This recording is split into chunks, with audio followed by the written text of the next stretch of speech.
In the prior video, we've explained the work philosophy of a pilot screw and how to adjust it on a carburetor. Today, we move on to the idle screw. To screw it in clockwise, the idle speed raises. Screwing it out anti-clockwise, the idle speed drops. This is where the idle screw locates.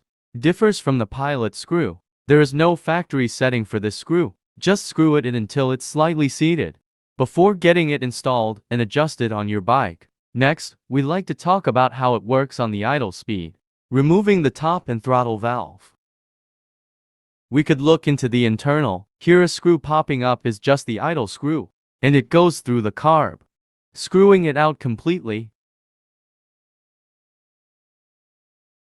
we could see the screw hole goes through the internal. With the light on, it's more clearly to be found.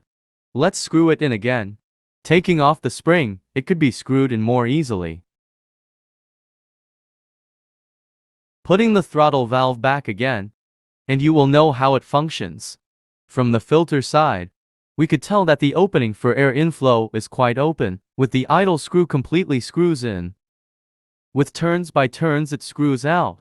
The opening becomes closed and closed until it's completely shut.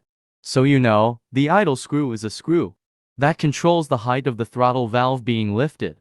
Screwing it in clockwise turns by turns, with the throttle valve being lifted higher, the opening for the air inflow becomes wider. More air or fuel mixture flows into the engine. The more power the engine produces, the rev and idle speed raises. Now I'll take off the throttle valve and idle screw and let you know more directly how they work together. Inside the carb, the screw points at this part of the throttle valve. By screwing it in or out, the valve is open or shut. Screwing in, the valve is lifted and open, air inflows more, and the idle speed is raised. On the contrary, the idle speed drops.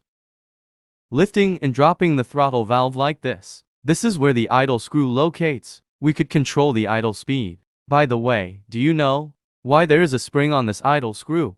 Removing the spring and screwing it in, the idle screw is unstable and moves from side to side easily. Imagine that your bike runs at a high speed. The vibration will cause it to drop easily when riding. With the spring, it's steadily seated where you got it adjusted down.